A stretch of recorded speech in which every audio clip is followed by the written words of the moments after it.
Alhamdulillah bersyukur kepada Allah Subhanahu wa taala di pagi yang berbarokah ini Allah kembali hidupkan kita setelah kematian kecil kita,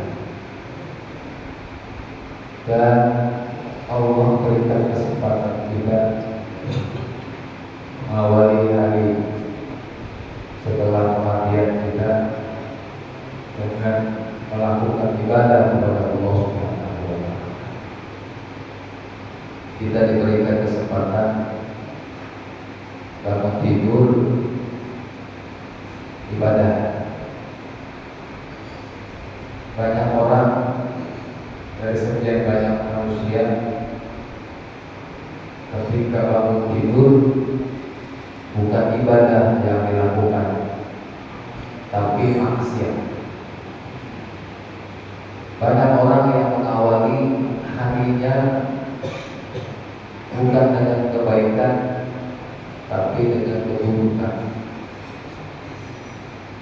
Namun demikian, kita tidak boleh merasa ujub atau merasa sombong karena telah dipilih oleh Allah menjadi manusia yang mengawali hari dengan kebaikan.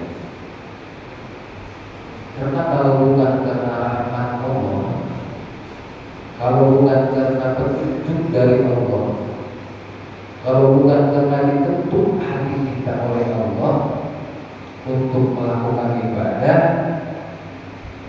kita yakin kita pun bagian daripada orang-orang yang mengawali hari kita dengan maksiat. Apa maksiat terbesar manusia? Maksiat terbesar manusia adalah ketika tidak mau melakukan ibadah kepada Allah Subhanahu wa taala. Tidak mau sholat, itu maksiat terbesar. Mengalahkan dosa membunuh, dosa mabuk-mabukan, dosa berzina, dosa berjudi. Jadi ketika seorang manusia tidak mau melakukan sholat, berarti dia telah melakukan maksiat terbesar dalam hidupnya. Ma'asyiral muslimin wa shukran mukminin rahimahumullah. Pada kesempatan kuliah subuh kali ini kita berada di akhir tahun 1447 Hijriah.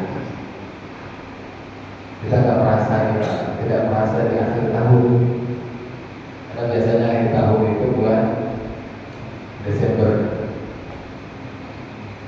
Padahal kita umat Islam tahunnya Komariah. Kita berada di akhir tahun. Ini menjadi momentum buat kita untuk bermuhasabah, introspeksi diri, mengkoreksi diri kita. Kalau saya tahu sendiri, hasibuan usahaku qabla muhasabah. Hisablah dirimu sebelum nanti kamu dihisab di hadapan Allah Subhanahu. Jadi kita diperintahkan untuk introspeksi diri, mengkoreksi diri, menghitung-hitung. Apa yang dihitung? Amal perbuatan kita selama kita di dunia. Dosa apa yang telah banyak kita lakukan? Terus ibadah apa yang sudah kita kerjakan buat Allah?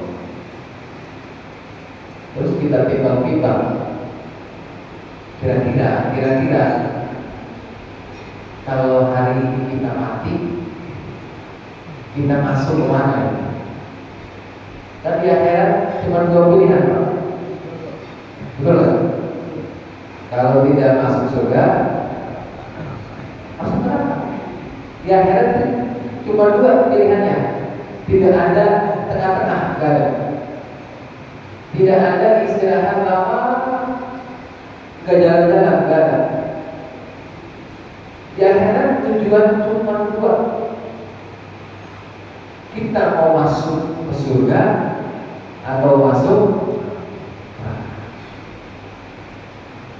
Nah, kita kita timbang-timbang tuh ketika kita mengoreksi diri kita. Seandainya hari ini kita mati, meninggal dunia, kira-kira kita mati nanti masuk ke mana? Surga apa neraka?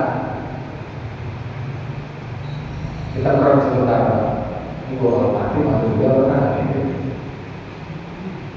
Karena kita tahu, kita merasa ibadah kita seapa hebatnya, sedekah kita, sholat kita, puasa kita, zakat kita, yang sudah haji umrohnya seperti apa, kita yang mengasihi. Atau dosa kita sudah sebanyak apa? Kayaknya Pak lebih banyak apa aja Pak? Banyak dosa atau banyak apa? Banyak dosa, kayak saudara. Aku banyak dosa. Sebab kalau kita mengaku, kayaknya banyak apa saya dosa, sombong. Ya, kita merasa sholat 5 waktu sudah dilaksanakan. Puasa sejak balik saya tidak pernah menjalani puasa. Sholako tiap hari. Zakat mau saya orang paling kaya di sini. Kalau sudah merasa ibadah kita itu baik, bagus, sempurna, justru disitulah kelemahan kita. Bahkan ketika kita merasa saya akan masuk surga dengan ibadah saya, disitulah kesombongan kita. Saya ini kalau mati pasti masuk surga. Kenapa? Saya ibadah tiap hari, masjid tiap waktu. Bahkan saya buka pintu masjid, tahajud tiap malam, puasa wajib tidak pernah saya tinggal, puasa sunnah dan kemis. Taklim saya tiap ada taklim saya datang. Saya yakin saya mati masuk surga karena ibadah saya. Disitulah tempat kelemahan kita. Asal muslimin waktu berada